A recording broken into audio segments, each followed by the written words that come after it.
There are literally two Americas. One America is beautiful for a situation.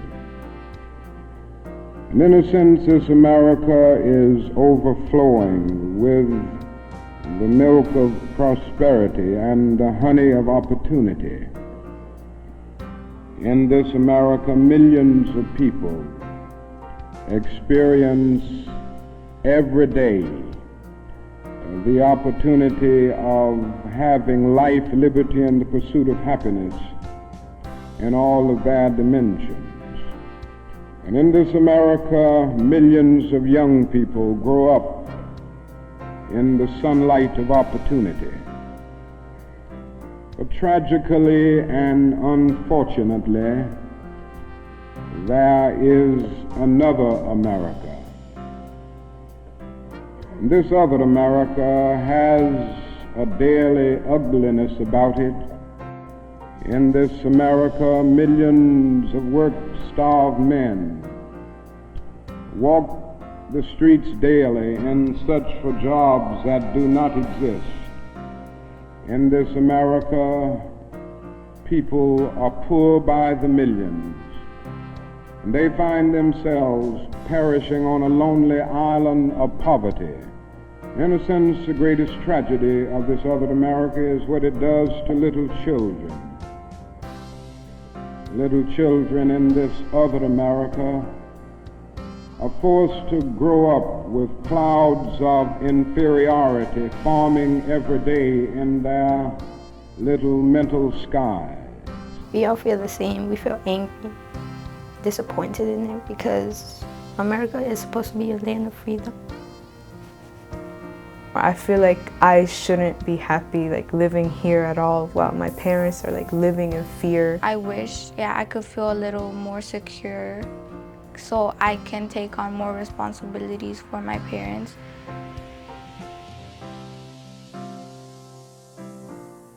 I've heard about him. I know he would fight for racial equality and human rights. A lot of same things with the Black community as the Hispanic Latin community. Difficult everything is, he was still speaking up for everyone to earn their rights. It's like everything's mirroring each other now, especially with how agents are disrespecting our rights and everything, and just deeming us as monsters. I've heard and seen how they stop people just with in work trucks, racial profiling. They just stop them because of that, no reason to pull them over. I've seen how aggressive they get when stopping people. Why are you being aggressive? Move! They're not calm when they talk to them. I feel like they're aggressive from the start, and they're very rough on our people too. We're at the Guatemala Center in Lake Worth, Florida. My name is Mariana Blanco. Our center basically does whatever the people need. While we have our established services that we provide in education, food distribution, and other early literacy services, we also are able to do this work in this moment. So right now we've also shifted some of our work into doing family reunification, working with family separation, and finding missing and detained people. If you are not local and don't live in the communities that are heavily patrolled, I do think it's quite shocking to know that Florida Highway Patrol is leading these efforts and that they are incredibly aggressive. What we have now with FHP is that they are able to conduct immigration operations wholly independent of the federal government. Clearly, what Highway Patrol is doing is they are more active in this sphere than anywhere else in the country. Their detentions are based on racially profiling drivers. Our data shows that they typically stop work vehicles and conduct a motor vehicle inspection, and that's how they're able to identify the status of the passengers in the vehicle. My dad was actually stopped, and he was told to wait there for an hour when agents pulled up, and They were like questioning about his status and everything, while like his workers were in the back like fearing like what's gonna happen next. Thankfully they let him go.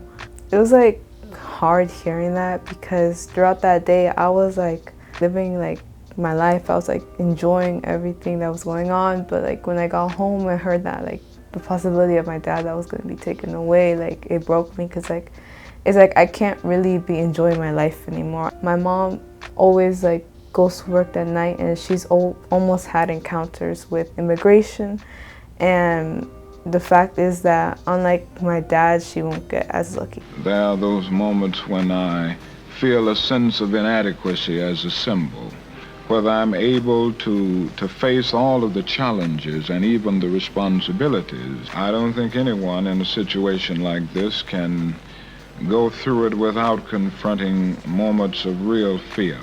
Something ultimately came to remind me that in this struggle, because it is basically right, because it is a thrust forward to achieve something that will save the whole of mankind, because of commitment to a moral ideal. I arrived in West Palm Beach in 1965. Henry Francis O'Loughlin, which is a very Irish name.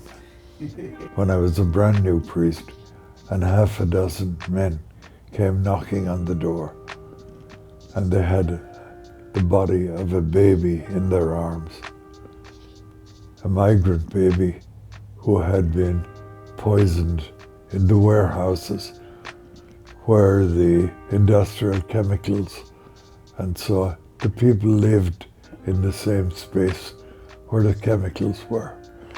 Children were lost. In 1980, I met the first refugees out of Guatemala. The survivors in these villages that had been annihilated. I had always been the farm worker priest, but now it changed and we became the refugee priest. Any given day we get about 6 calls from family members who are looking for a detained person here from typically within Palm Beach County, sometimes from other counties. And on days where there's mass operations here in Lake Worth Beach or in the surrounding areas, which unfortunately for us have been at least once a month, those calls will go up to about a dozen. And each case is just as horrible as the previous one. My dad moved here when he was 17, and my mom moved here when she was also 17.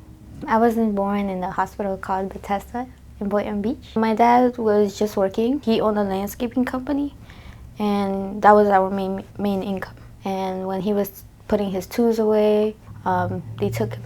He made one last phone call to my mom, and he told me, "Don't worry, they took me." We were really sad. We did not want to eat, and the first thing that came to my mom's mind was, how are we going to keep the company going? People still have to feed their children, and so working, unfortunately, is a non-negotiable for a family member who's a provider. My younger brother, my older sister, my uncle, and my mom were on their way to work. They got stopped for some unknown reason. The one who was driving was my older sister. She has a legal license and she's a U.S. citizen. Then they were like, "You want to talk to my mom and my uncle?" My sister was like, no, talk to me, I'm the driver. And they tried to break the windows, passenger windows. My mom was crying. My uncle, on the other hand, he was calm. I guess he was like, I knew this was gonna happen one day. I really feel bad for him because he was just trying to help us, and now he's no longer in the United States. He's in Guatemala. And then the house feels empty. Like, I no longer wake up to my mom waking me up, or my dad taking us anywhere we want to do, or my dad seeing me get my first ever job. But I just know that they're out there somewhere, and that they want us to be strong, and no matter what, that they also have to be strong, and even though they aren't with us, you know, we have to be happy for them. Olga is, she was like family. I've known her since I was 15, and we have a very close relationship. It hits close to home for all of us. She really just was a part of our team, a part of our family, and so for us, it's been really difficult to kind of navigate her situation. In Virgilio's case, the 19-year-old who was detained and being charged with murder, before we even got involved in the case, they didn't realize that Virgilio was indigenous mom. So if it wasn't for Olga, they wouldn't have found his family in Guatemala and was able to help, translate for the family. But that was a huge part of it. They didn't understand the culture, and because of Olga, they were able to build a case and bring Virgilio justice. So it really was all because Olga believed that this was the right thing to do. I didn't realize how fragile our democracy was until it kind of shattered in front of our eyes. We felt that we are a nation of laws, and the laws are going to protect our community, and what we have learned is that we are a lawless nation. Right here. I do. Illegal, brother. Get up. I was born and raised here. They also stop, people with papers, and they treat them horrible. So it is scary because I feel like they are trying to take away some of our rights. I think Mr. Wallace represents a kind of 18th century thinking that has no place in the 20th century. And I think a candidacy for the president would only confuse the minds of many people. It would appeal mainly to extremist elements in our society, and I think it would create the atmosphere for new bigotry, new hatred, and ultimately new violence. And he would still go down his road of trying to turn the clock of history back, which he can never do. But just the candidacy itself, I think, will arouse a lot of things that we don't need alive today, because I hope we're moving toward that glad day of brotherhood when every man will respect the dignity and worth of human personality. My dad is usually the type of person to put on a fierce face because he doesn't want us to worry at all. However, I know deep down he's struggling. He already has some issues with his health at the moment, and with immigration, work, it's just gonna stress him out. So I could see in his eyes he's worried because he doesn't want to leave us. I understand that fear, because if something were to happen, he'll leave my mom in stress, and I'll be stressed out because I'll have to take over some responsibilities in the house to make sure everything is kept intact. Certainly there's a lot more fear, right? And with the kids too, I mean, it's not news that the school district is facing the highest number of absenteeism that they've ever seen. Children don't want to go to school. I mean, they really are traumatized through the situation. They're scared that upon their return, their parents are not going to be there. Conditions of police brutality in certain situations, conditions of disenchantment on the part of young people and others, and despair, so that I don't think we can point to any individual and say that's a cause of a riot. We will have to look at the real and basic cause, and I think these conditions of economic deprivation and social isolation and psychological frustration. There are a lot of people in this country that do support what's going on. Instead of everyone coming together, and peace is actually breaking people apart and causing a lot of fights and violence to escalate here in America. With how humans are just being treated as animals, being caged up. Some places we don't really know how the conditions are, but we always assume the worst, since how alligator Alcatraz is and all. But I believe that maybe there is hope that people can change for the better. But with how America is, it seems as if I might just die seeing how America is now. No change, and basically just heartless now. I feel having allies is probably the most help. I've seen them. They've shown up for us in other events. Sticking together, not do things the violent way, because we don't want to give them another reason to keep on doing what they're doing. Do peaceful protests and just sticking together for one another.